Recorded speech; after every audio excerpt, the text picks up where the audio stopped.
Have you ever wondered if the story you know about the first woman truly reflects the whole truth? Leave us your comment and tell us if you've ever felt that something didn't quite fit. Today, we're going to dive into a mystery that challenges centuries of interpretation and could forever change the way you understand the scriptures, unveiling an enigma that has remained hidden in the shadows of biblical history.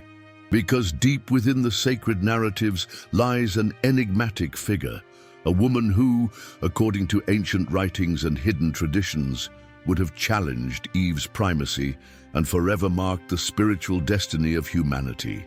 Who was this mysterious woman that some call the first rebel of Eden? How does her story intertwine with the fall and redemption? And what does her existence reveal about the deepest secrets of divine creation? Many have settled for the image of Eve as the only woman formed from Adam's rib, the companion destined to share paradise and the burden of sin. But if we dare to dig beneath the surface of the texts, if we venture into the labyrinth of Jewish tradition and the oldest interpretations, we will discover that not all sages and rabbis agreed with that simplified version of creation. The Midrash Rabbah, for example, whispers stories that modern ears rarely hear, tales about a first woman named Lilith, created at the same time as Adam, not from his rib, but from the same dust and clay, equal to him in essence and strength, with a will that led her to question her role in the divine plan. This woman, whom some identify as Adam's first wife, did not accept submission to her companion, and defying the authority imposed upon her, abandoned paradise of her own volition. Her story is laden with spiritual symbols and questions that shake the foundations of faith and traditional interpretation. How could such a figure emerge, capable of breaking the harmony of Eden and fleeing to the desert, defying God and his creation? And what consequences did her departure bring for humanity and for Eve herself, who would have been created afterward as a response to the failure of that first union? Genesis, in its brief and poetic account, tells us that God created man from the dust of the earth and then, seeing his loneliness, formed a companion from his side. But in the richness of Hebrew interpretations, Jewish mysticism, and the texts of the Talmud and the Zohar, threads of wisdom are woven that point to a more complex truth. The creation of Lilith as a powerful and autonomous entity endowed with free will and the same divine spark as Adam. According to the Talmud, in Genesis Rabbah 18:4, it is said that God created two human forms in the beginning, and that Lilith rebelled against her secondary role, pronouncing the sacred name of God, the Shem HaMeforash, and escaping to the Red Sea, where she transformed into a being associated with desolation and independence. But what does this act mean for us today? Doesn't the mere fact that tradition preserves her name and story reveal something profound about human and spiritual nature? Doesn't it show us that from the very beginning of creation, there was in humanity a desire for freedom, a spark of rebellion that, far from being immediately condemned, was part of the divine plan so that humanity could choose between submission and independence? Lilith represents that first echo of feminine autonomy, a reflection of the inner conflict between obeying or questioning, between accepting destiny or writing our own story. In apocryphal literature, such as the Alphabet of Ben Sira, Lilith appears confronting Adam and refusing to lie beneath him, arguing that both were created equal and that neither should dominate the other. When Adam insists, Lilith pronounces the name of God and flees, becoming a wandering spirit that inhabits desolate places. Isn't it intriguing that this figure appears in ancient texts, but not in the official biblical canon? Could it be that her exclusion reflects a spiritual tension about the place of women in creation, a tension that has resonated throughout history and remains alive today? Medieval sages, such as Rashi and Maimonides, debated the existence and nature of Lilith.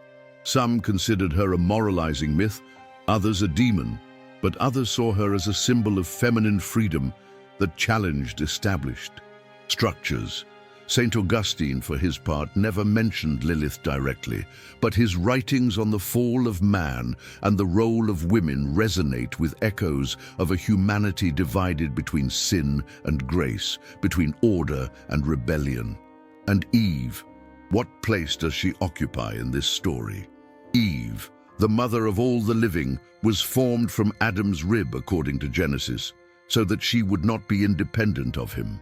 This difference in creation, Lilith from dust, Eve from a rib, has been interpreted by many as an allegory of submission and dependence. But couldn't we ask whether this very difference speaks to the tension between freedom and obedience, between equality and hierarchy? Could it be that Eve inherited a difficult task, that of rebuilding the harmony that Lilith, with her rebellion, had broken? When Eve takes the forbidden fruit and shares it with Adam, it is not just an act of disobedience. It is a step toward consciousness, toward the knowledge of good and evil.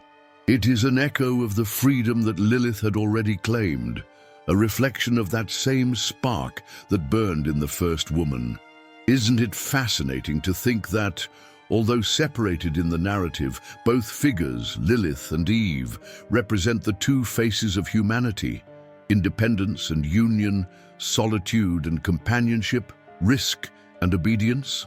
The Zohar, one of the most influential mystical texts of Judaism, suggests that the figure of Lilith continues to roam the world as a restless spirit, tempting men and sowing discord, but also challenging the rigidity of structures and reminding us that divine creation is a mystery that does not always align with our expectations.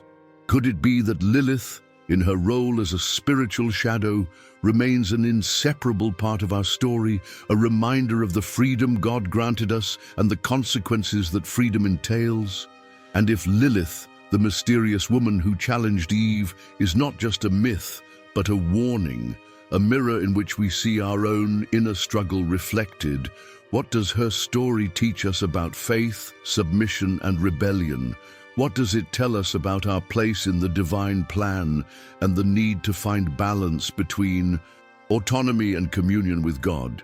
Today, as we open this ancient mystery, I invite you to leave your comment and share your spiritual reflection on this enigma, because perhaps in doing so, we can discover together that the story of the first woman is not just an echo of the past, but a living voice that calls us to rethink our faith and identity. In the twilight of the oldest texts, the echo of Lilith resounds as an unsettling whisper that challenges our certainties. Doesn't her story in some way reflect the darkest and deepest recesses of the human soul? Because if we consider creation as an act of divine love, how do we understand the presence of this rebellious woman who, far from submitting, chooses to depart from the original plan?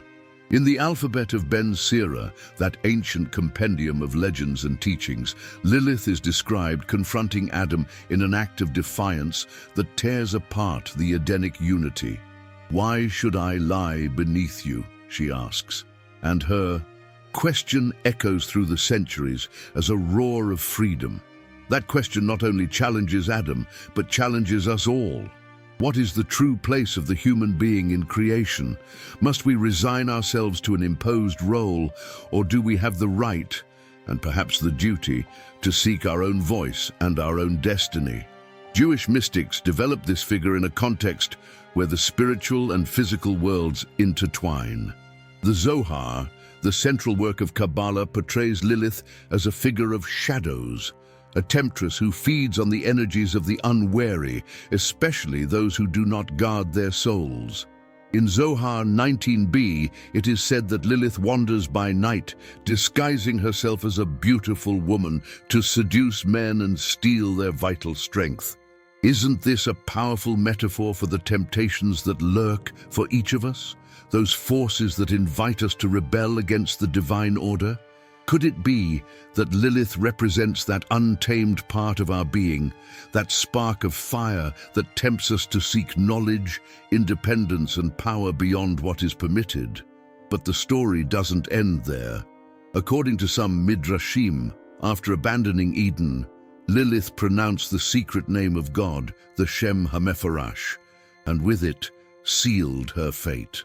This mention of the sacred name is no minor detail. It reveals forbidden knowledge, a direct connection to the divine essence that makes her more than a mere creature. By invoking God's name, Lilith demonstrates that she possesses knowledge that places her on a level almost equal to the angels, challenging the hierarchy of creation. Could it be that in this act, a profound secret about the power of knowledge and freedom is revealed, about the fragility of the established order and the risk of transgressing divine limits? Meanwhile, Eve appears as the woman who accepts the divine plan, but also by taking the fruit, defies God's command. Her act is not mere disobedience, but the beginning of human consciousness, the discernment between good and evil. Eve, in her apparent submission, harbors a spark of the same rebellion that moved Lilith. But her story is embraced and transformed by the biblical canon into a narrative of fall and redemption. Isn't this duality, Lilith who flees and Eve who takes the fruit, a reflection of the tensions that dwell in every human soul? Don't we all carry within us a bit of Eve and a bit of Lilith, a desire to obey, and at the same time a desire to defy? Early Christian literature and patristics barely mention Lilith, perhaps because her figure disrupted the linear narrative of the fall and redemption. St. Jerome, in his translation of Isaiah 34:14 in the Vulgate, introduces the word Lamia, a nocturnal spirit, in place of the Hebrew term Lilith, perhaps as an attempt to dilute her mystical power. However, the idea of the demonic woman, the temptress, persists in Christian tradition in various forms. The serpent in Eden, the woman clothed in scarlet in Revelation, Mary Magdalene transformed into a prostitute by tradition. Could it be that the figure of Lilith embodies that ancestral fear of the free woman, the one who escapes control and challenges established norms? Kabbalists, in their more esoteric texts, describe Lilith as the wife of Samael, the angel of death and accusation. According to Zohar 376b, Lilith and Samael represent the chaotic energies that challenge divine unity. Together, they form the dark couple that opposes the sacred union of Adam and Eve. Isn't this a symbol of the inner struggle we face every day, a battle between light and darkness, between order and chaos? Could it be that Lilith, in her union with Samael, reflects the part of us that, even knowing what is right, chooses the harder path, that of rebellion and transgression? Over the centuries, Lilith has become a mirror in which each generation has projected its deepest fears and desires. In the Middle Ages, women feared invoking her name, and midwives hung amulets with the names of protective angels to ward her off from birthing rooms, as it was said that Lilith stole newborns. But there were also those who saw her as a symbol of feminine strength, independence, and spiritual power. In modern literature, the echo of Lilith resurges as a voice claiming equality, autonomy, and dignity. Isn't it fascinating how a figure born on the margins of myth has found a place in contemporary consciousness, challenging patriarchal structures and claiming a space in the narrative of creation? And if we look closely, isn't the story of Lilith and Eve the story of all of us? Isn't their duality a reflection of our own inner struggles, that constant tension between the desire for freedom and the need for communion, between solitude and belonging? Perhaps that's why their story has survived the centuries, because it embodies something we never stop facing, the choice between submission and autonomy, between fear and faith. Because in the end, it is not just a story about Eden, but a spiritual lesson that invites us to reflect on our own relationship with God and with ourselves. Today, as we look back and contemplate the mystery of the enigmatic first woman who challenged Eve, we cannot help but wonder, what would have happened if Lilith had stayed?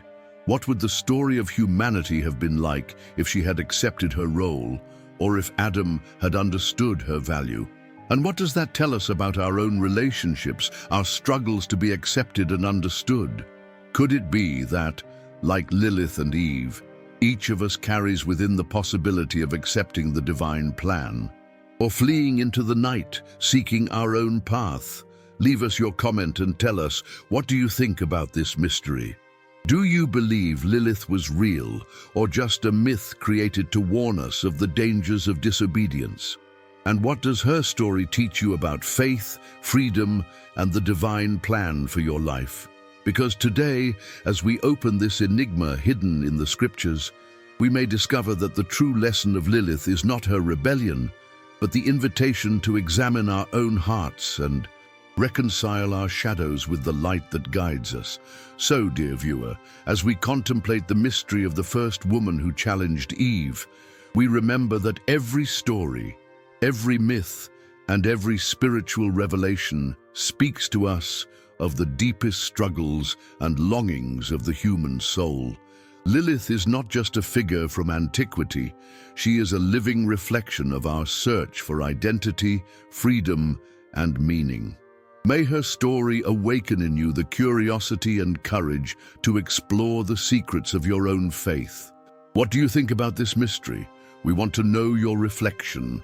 Subscribe to the channel and share this video with those seeking answers.